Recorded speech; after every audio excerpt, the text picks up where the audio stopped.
Welcome to MarineMax Pensacola. Today we're going to do a walkthrough of the 2019 Boston Whaler 270 Dauntless.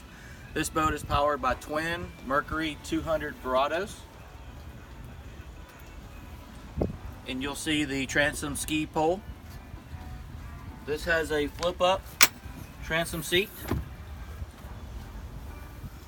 and storage underneath, and that is the ladder for the swim patio. This boat is equipped with a live well, and moving forward, here at the helm, Garmin GPS fish finder, Garmin VHF, trim tabs, those engines are digital throttle and shift, and a Fusion stereo with Bluetooth. We make our way through. See, this boat does have a head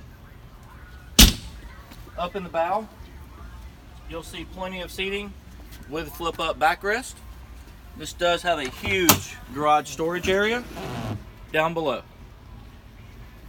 As we come to the front, this boat does have a windlass anchor. This concludes the walkthrough of the 2019 Boston Whaler 270 Dauntless. Come see us at MarineMax Pensacola.